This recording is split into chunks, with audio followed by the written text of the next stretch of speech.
if Coach Landry had not stepped in and had that kind of a voice and that kind of influence, I think things would be radically different today.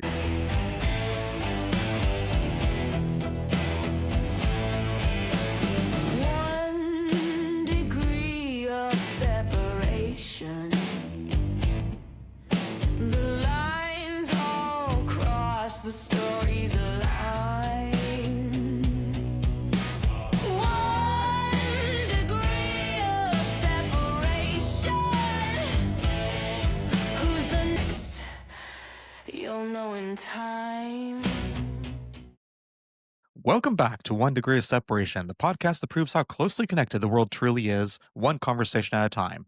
Every guest you hear is personally referred to me by the last one, and today's link comes directly from the wonderful KC Wolf himself, Dan Meers. I'm thrilled to welcome a man whose entire career has been dedicated to studying, implementing, and teaching the principles of enduring leadership and personal integrity. He began as a Division I academic All-American athlete, then transitioned into the highly disciplined world of finance as a CPA. From there, he spent over a decade in executive nonprofit management, serving as the senior VP for the Fellowship of Christian Athletes. In 2000, he made the bold move to become an entrepreneur, launching his own national organization, Character That Counts, where he continues to influence thousands through his speaking and his writing. He is the author of over 30 books on leadership and accountability systems. Say hello to Rod Handley. Rod, welcome to the show. How are you? Excellent. Good to see you, Ryan. Yeah, good to see you too. So I want to start off this episode first by connecting the dots here. Tell me about how you know our guest, Dan Meers.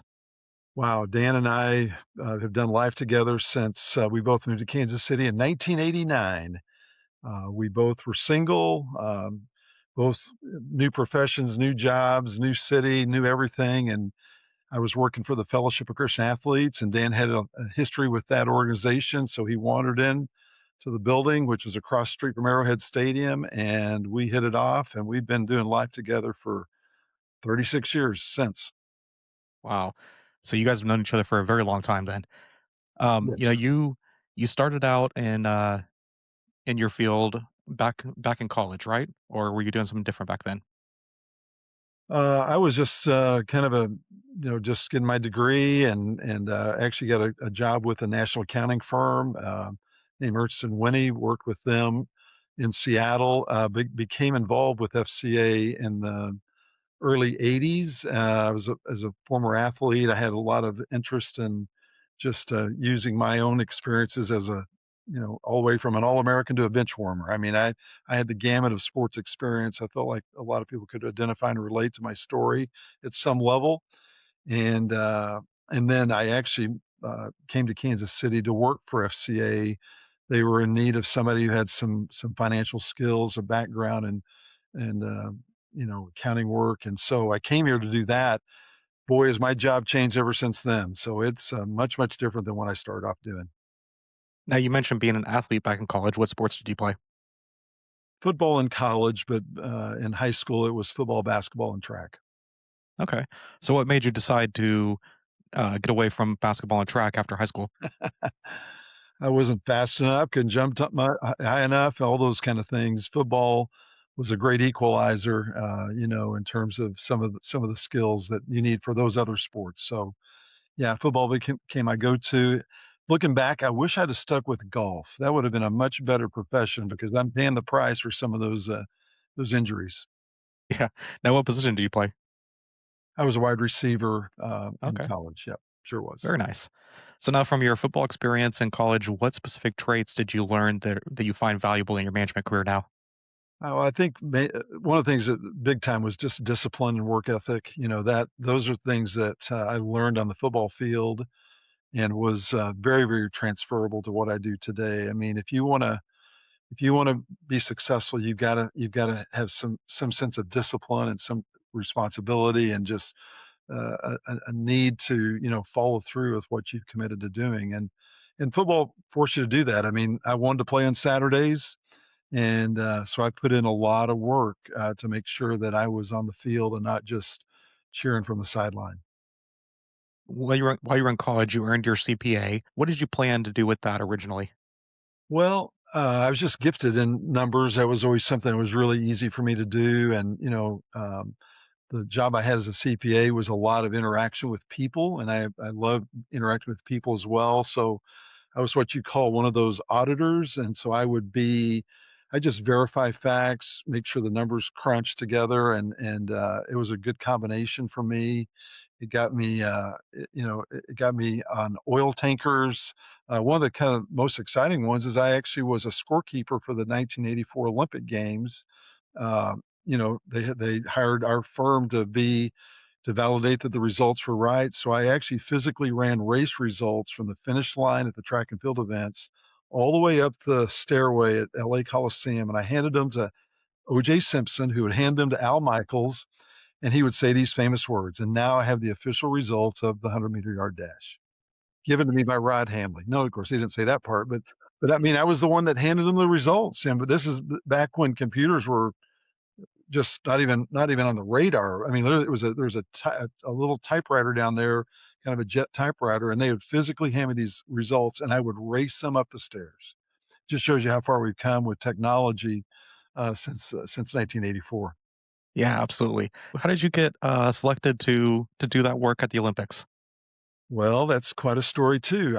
As a former athlete and someone who loved the Olympic Games, I just simply went through an application process, and they said identify the three sports that would be your favorite one to do, and I put track and field as my number one, and I got my number one choice. So I was in Seattle. I road trip down I-5 to LA, found housing for a month, and basically lived at the LA Coliseum for a month doing what auditors do. Do those kind of things, and had a great experience. And on the back end, kind of a cool story.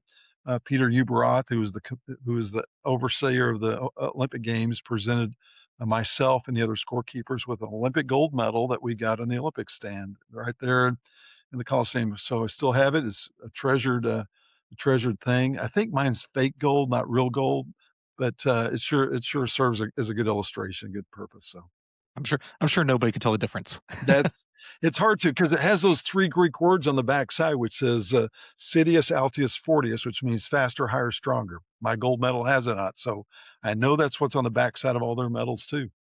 After your span in accounting and working as an auditor, you were the senior VP for the Fellowship of Christian Athletes. Tell me about how you got started doing that.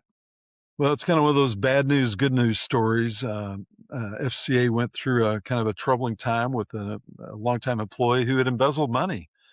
And my background as an auditor, I specialize in internal controls. And so when this event happened in the late 1980s, I got a phone call from the president of the organization who knew I had an accounting background. By that time, I was on staff with FCA doing much different things. But he said, "Hey, would you be interested in heading up an internal audit team to discover how she did it, how she pulled it off?" And I said, I'm working with the Seattle Mariners, and if we can work it out where the Mariners are in town when you want me to come into town, let's make a deal happen. So that's exactly what occurred. And at the end of the week, after watching baseball games at night and doing this work during the day, I made a presentation to the National Board of Trustees of FCA to give them kind of lowdown how she did it and what was involved. And when that presentation ended, on the ride back to the airport with the president, he said, "Hey, would you come and implement the plan you put together?" And Ryan, I was like, "No way, Jose." I mean, I was loving working with the Mariners, the SuperSonics, the Seahawk players. Very active work on the University of Washington campus. I mean, I was doing everything I wanted to do, and I didn't want to come back and sit behind a desk and slug out numbers again. But for some strange reason, I felt like that, even though I didn't want to do it, I needed to do it. And I said, give me 2 years and then send me back to Seattle. That was my plan. But once I got here, things kind of changed, and they changed my role from a senior vice president to the chief operating officer and the chief financial officer. So I had oversight of everything, and just found a really sweet spot to serve in and to plug into this community. And I actually met my wife here, and so there was some compelling reasons to not go back to Seattle. And gosh, here we are, 36 years later, still grinding away right here in Kansas City. Yeah. Now, I definitely want to dive more into your time with the sports teams that you worked with, but I also too want to know a little bit about what are your leadership philosophies with FCA? I would say it would be management by walking around. It's amazing what can happen when you just simply show up and you show that you care. You want to be involved. You want to solve problems. You want to be attentive. You want to be a good listener. And so those are some of the things I think that I brought to the table was just not cubbying up in my office. Again, those are some of those relational things that I talked about earlier that you got to be out with the people. You got to hear their stories. You got to understand their pain points.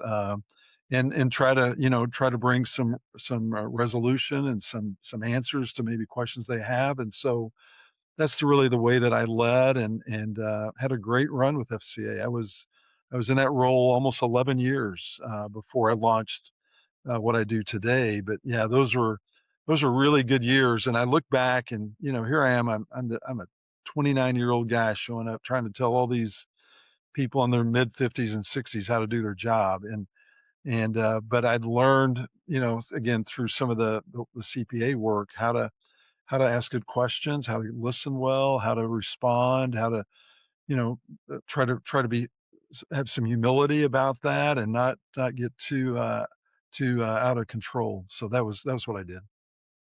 Personally, I've been in my industry in broadcast media for about 20 years now, and I've been kind of working behind the scenes, but I've been interested in moving into a management role at some point. What advice would you give for someone in that position? Be yourself. Don't try to be somebody else. Be the best you that you can be. Don't and when you need help, don't be afraid to ask for it. I mean, some of the best things to do is, hey, I don't know the answer to that, but I'll find out. And just be super thoughtful and again just attentive to what is really being said. I think a lot of times, and this is what maybe frustrates with me with people in leadership, they're kind of a one trick pony. This is what they do really well, and it's either you do it my way or it's the highway, as opposed to saying, okay, haven't really been there before, but if you let's figure this out together. Let's and you'll discover they actually many times know the answer themselves, but they just need some validation that they're being heard and maybe challenged on a couple points here and there, and we get to maybe a good solution that way. That's great advice. Now, what were some of your biggest challenges in that role? Uh, well, my age. Again, who are you to come in here and tell us how to do these things? And of course, I didn't have the gray hair I'm blessed with now today. I had jet black hair, and so I'm kind of this upstart kid coming in and trying to be gracious and but also trying to build trust. And so I think just building trust, building credibility, that I'm here to help you, not to hurt you. I'm here to help, create some positive energy. I mean, to be quite honest, there was a lot of lack of trust in our offices nationally because these chapters, these huddle groups, and you can call them a lot of different names of people that were sending their money here for us to manage and oversee that and try to create some synergy. A lot of their money was gone. So, hey, we don't trust these people. And I was just reminded, I don't know, I'm not trying to name drop here, but Coach Tom Landry was literally the reason that we survived. He was the chairman of the national board at the time that this all happened, and he also was the local chapter president in Dallas, Texas, where he was the head coach of the Cowboys. And if he would have said to the Dallas chapter, which was our biggest chapter, "Hey, those guys don't know what they're doing," um, I think it might have been the end of us. But he stepped in and said, "Listen, I believe in the new president. I believe in Rod Handley, and I'm supervising both of them as well as doing the things I do, and we need to stay unified in this and work it out together." If Coach Landry had not stepped in and had that kind of a voice and that kind of influence, I think things would be radically different today. But he was a stabilizing force, and He gave us time, the president, myself. He was the number one guy. I was the number two guy, and always had some really good people that worked with us, and we survived some really shaky times. But yeah, building trust. Woo, that was a big beast, and it really helped to have Coach Landry say, "I trust these guys." Yeah. Can you think of a specific time where, you mentioned being the young guy trying to manage a bunch of 50, 60-year-olds. Can you think of a specific time where somebody didn't trust you and an issue that it caused? Well, they gave me a lot of grace. So they gave me a lot of grace, and I think that because I was not coming in, just throwing punches and throwing haymakers and firing people left and right, that they just I think they were won over. I did have some people that directly were underneath me that I think they were disappointed they weren't, kind of, from the ranks below me, elevated to a position, and it became crystal clear that they were not going to help us solve the problem. They were part of the problem, and so I had to let some people go eventually. Didn't you never feel great about releasing people, but I found that even if I'd go on a 1 or 2 day trip, I'd come back and chaos has occurred. Literally, they were undermining what I was doing, and so yeah, you had to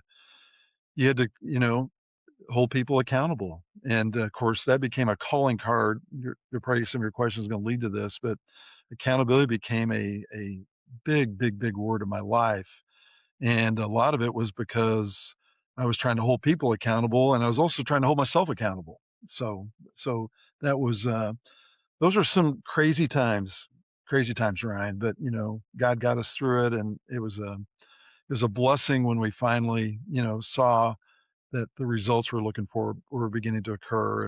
And of course now you look FCA, it was in much better shape when I left after my 11-year run there in that role, but now where they're at 25 years beyond that is it's truly amazing.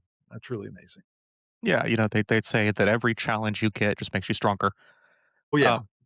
y- so I want to talk a little bit too now about your time working in professional sports as a chaplain but with the Seattle SuperSonics, Seattle Mariners, with the Royals too, right? Yeah, and the cool thing about most of my work was with the NBA, the Seattle SuperSonics, who today don't even exist, or the Oklahoma City Thunder, if you follow sports. But that was where literally every NBA game you did a chapel, not only for your guys, but the opposing team joined you. So I interacted with all the NBA teams, and during that era, it's Michael Jordan, it's Magic Johnson, it's Larry Bird, it's Isaiah Thomas. Those are guys that David Robinson. I'm in their locker rooms. I'm inviting them to chapel, and so had some just great experiences, not just with my hometown guys, but literally every single team would bring guys, and I have very vivid, great memories with Michael Jordan. He was kind of new in his career, still trying to gain his footing. We knew he was going to be a superstar by the time that I started doing my work with them. I think he showed up in '84, maybe '85, and my first year with the Sonics was '86. But he was a regular at all the chapels we did with them, and he always felt. I mean, he'd stick behind afterwards. Hey, would you pray about this, or anything I can do for you? And we learned through the years you don't ask the guys for anything. That's not why you're there to get get stuff. But Michael was always like, "Hey, can I give you a basketball? Can I give you some of my shoes?" It's just a way of saying thank you for that. And so those were just really nice gestures on his behalf. Uh, Major League Baseball is a little different with the Mariners and the more so with the Royals when I got to Kansas City, but they just do a once a week chapel service, and it's on Sunday, and you do that with them, and it's only their team. You don't the opposing team, they're not part of it. And then with football, they do theirs at different times based on their game day, night or day, or Monday Night Football or whatever. You end up doing it just a few hours before kickoff with again just their team only. But gosh, Ryan, I've done hundreds and hundreds of chapels for not just my hometown teams, but literally the other teams that they're playing as well. So just those are really great memories, and from time to time, I'm still asked to do that. I'm kind of out of that lane now currently, but every now and then I'll get a call from a team saying, "Hey, we're going to be playing the Chiefs. Would you do chapel for us?" I did that with the Seahawks a few years ago when they came into town. The Rams had me come in and do their chapel. And again, when you do baseball, you do both teams, but different times and all that. Unfortunately, Kansas City doesn't have an NBA team. If they did, I would be all over that one too, but they don't. So now tell me too about some of the pressures that professional athletes deal with that you helped them get through. I think it comes back to again just good listener. And there's something to be said, where you realize that these guys are just like you and me. Yeah, they can jump higher, they can, run faster. They've got, amazing athletic skills, hand-eye coordination, the whole package. Uh, but at the core of who they are, they're still put on their pants the same way as us, they'll tie the shoes the same way as us. They're not superhuman. And I think that the thing that guys appreciate about working with me was I just treat them like they're, just like my neighbor or just like my brother or my friend. And I didn't, try to do some crazy stuff that a lot of people do when they're around a pro athlete. They get all kind of glassy eyed and they say silly stuff and all of a sudden they're and they want something, they want, tickets or autograph. And I enjoyed not talking about their last game, but just, hey, tell me about what's going on with your family. Tell me about what's going on with your life. How can I pray for you? How can I encourage you? How can I bless you today? And not ask them to give me stuff, but how can I invest in their life? And I think that's actually what really endeared many of them to me was this guy's not looking for some kind of a freebie. They just want to be my friend, and I care about more than how many points they scored in a game or how many touchdowns they scored or how many hits they got or whatever their sport is. And that's what I tried to do. The main thing is just, again, listen to their story and find out about where they grew up and about their family and about what's important to them, what they value. Um, you know, um, those are the kind of things that I would do. So, So now, after spending quite a bit of time working with the Fellowship of Christian Athletes, as well as your working as a sports chaplain, you founded your own organization, Character That Counts. Tell me a little bit about that and what the mission is. okay, well, yeah, there's three words that kind of became our mantra back in 2000: character, integrity, accountability. CIA. What a great set of initials that is. And so we just begin to make myself and my team, because it's much bigger than just me, begin to make ourselves available in schools, corporations, um, churches, sports teams, obviously, and just say, hey, how can we help you in your organization? Not just the organization, but individual people. Live out these three words: character, integrity, accountability. And we just the timing of that was kind of ironic. We just had recently had President Clinton's kind of his public situation came full front, and people were saying, well, what you do privately is your own business. And yet a lot of people were saying, no, no, no, no, that doesn't work. I mean, what you are in public is got to also match what you are in private. And that's really what a person of character integrity is all about. What they do personally, privately, and publicly is all the same. So we begin to kind of preach that message and get some traction in all kinds of sectors and all kinds of places. And then I began to write books that centered around those three words. And a lot of people from across the board, both secular organizations and also organizations that had a faith component, begin to say, "Man, can you come and share? And can you do this?" And it really it got some great life to it. And So one of those members of our team, as you alluded to earlier with my connection to Dan Meers has been part of our team dating back to when he got injured in his failed bungee jump accidents. He needed a landing place that gave him a platform where we could, help get his books, the books that he had in his mind, into print.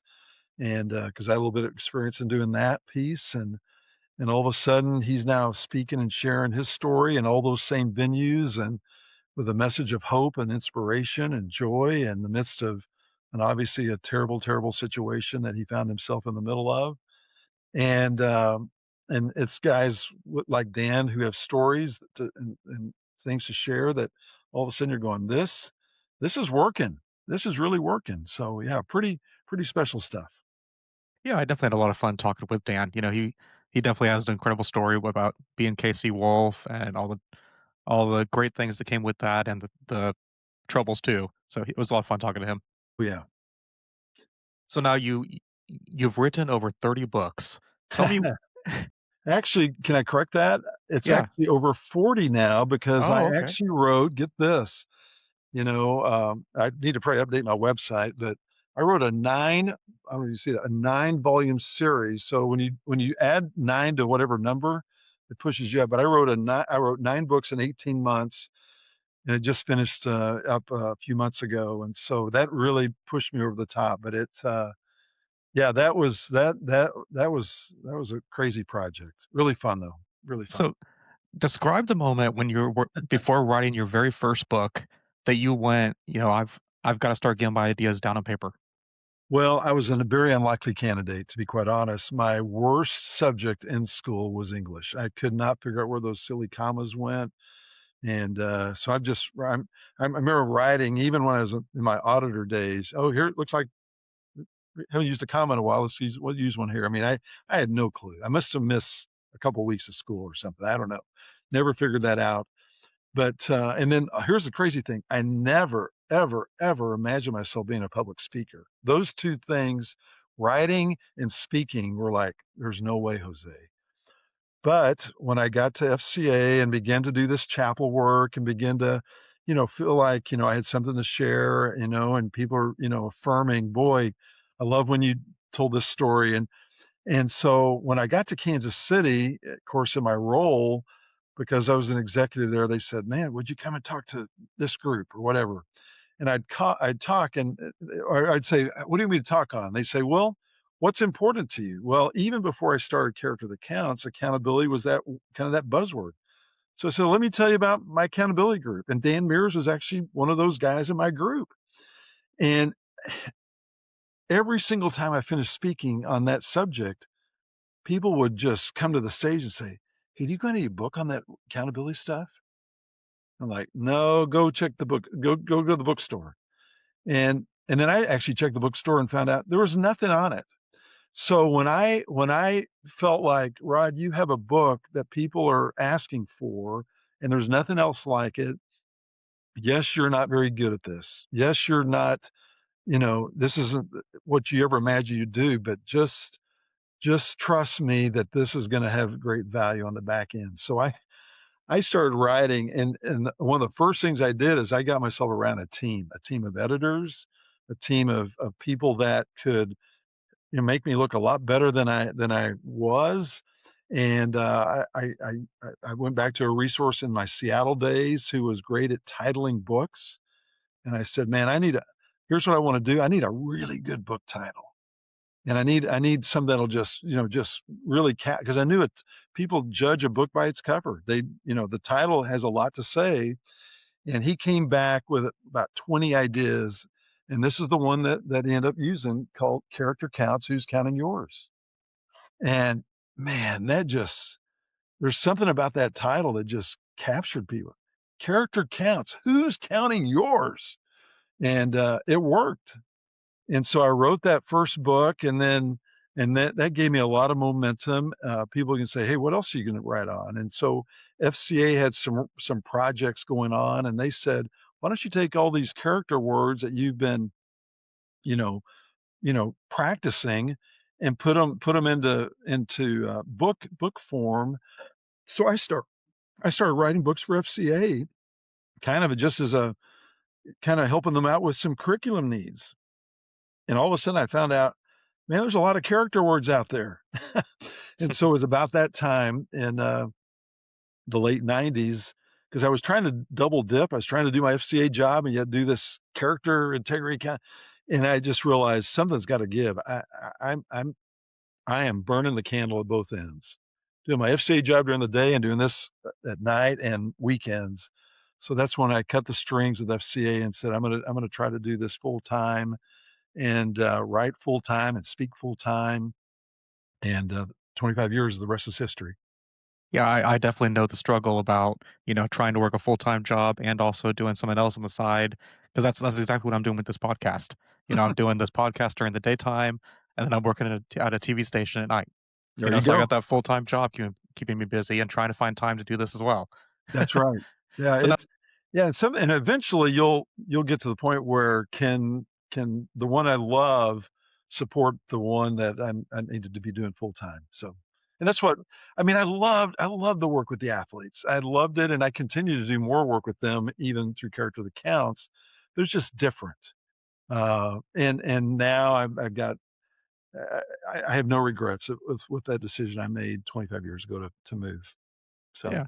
So tell me a little bit about how your writing process has evolved now that they're in the digital age. People are using Kindles and listening to audiobooks and things like that. I haven't adapted well. I'm still very much old school but and some of my stuff has transferred to the digital world and which great. In fact, my latest series of books, hey Ryan, you'll be really impressed. I actually showed that you can teach an old dog new tricks. We actually incorporated QR codes into every single chapter of this 9-volume series. Very So there's nice. 16 chapters per book. There's 16 videos per book. So you do the math, 144 videos that we produced and thankfully, they don't have to hear me. We got a coach out in Nebraska who's the running back coach for them. His name is Ron Brown. Ron did all the videos for us, and we integrated them into the book. And my publisher loved this so much that he says, "Rod, I'll never do another book without QR codes in it because it is a different era. It's a different animal, different beast." And I think what we've written is really good. Of course, this is the physical version of this, but those QR codes, I hear from the end users, they just love them. They love them. And so, yeah, I've had to adapt. I've had to kind of, okay, even though this is not my style, but you gotta be attentive to the times and the QR codes have really helped. Yeah, I mean, I can imagine, like, I've one thing I've learned about people is that they just want more and more content on a constant basis. So I can imagine someone's reading that book and they go, "Okay, I finished this chapter, but I wanna know more." And you gave them that by putting that QR code in there for them to scan and find more. Yep, yep. Yeah, and we actually the way that we did this book too, and again, I credit my publisher for thinking about this, but he says, sometimes the kids may not have time to read this because the audience primarily is junior, senior high, and college athletes and then the coaches that are with them. So because it's a project we did for FCA, they we gave them what we call one-page chapel talk. So we actually gave them an outline where if they've only got 5 or 10 minutes, we give them a talk outline so they can basically really smart and say, okay, now we're going to do this. And basically we've written the script for them to do a 1-page chapel talk. So anyway, again, a lot of different ways that you can use the material in a really cool way. So Yeah. So now as we start to wrap things up here, I wanna first off give you an opportunity to tell people where they can find your books and where they can find more about you. great. So our website is characterthatcounts.org. And not only you'll see stuff about me, you'll see stuff about our entire staff, including my son and other talent people, and also including Dan Meers. You'll see all that on our website, some of the resources that are available, some of the places we go and speak and do the things we do. Literally, we crisscross America. We're all over the place, and Kansas City is a very strategic place to be because we can go north, south, east, and west from here really easy. Yeah, absolutely. I mean, I'm kinda in the same boat. I'm based in Dallas, so we got the central hub here, so I can go pretty much anywhere. Absolutely. Yep. Now, tell me about who you're recommending as my next guest. Well, this is a guy that I did life with back in those Seattle days. He was an All-American javelin thrower. His name is Bob Rocket. What an appropriate last name, right? I mean, Yeah, perfect. if you're going to be a thrower, do something, with high impact. Last name Rocket is great, and he is just not just a wonderful human being, but he also is built a very successful business and has a great family man and someone that has a lot of wisdom and a lot of great things to say. And here's the cool thing about Bob. He's not necessarily a talker, but when he speaks, people listen. I mean, that's the kind of influence he have. He speaks with authority. He speaks from experience. I think your guests are really going to love Bob Rocket. Awesome. And by the way, he was Colin Coward, who also does a podcast. There's actually a segment where Colin Coward references this legendary athlete called Bob Rocket. And Bob said his phone blew up like crazy after Colin, on his national show, gave a big shout out to this beast of a human being that dominated him when he was in high school in the state of Washington. And so, yeah, Bob had a lot of fun with that. He said, "I've never realized how much people follow Colin Coward till he mentioned me on his show." Well, thank you very much for your time, Rod. Thank you for joining me. This has been a great conversation. You're welcome. Thank you so much. Yeah, hope you have a great day. Thank you. Thank you, everyone, for listening. Hit that subscribe button, follow on social media at 1 Degree Pod, and join me again next Tuesday. Have a fantastic day.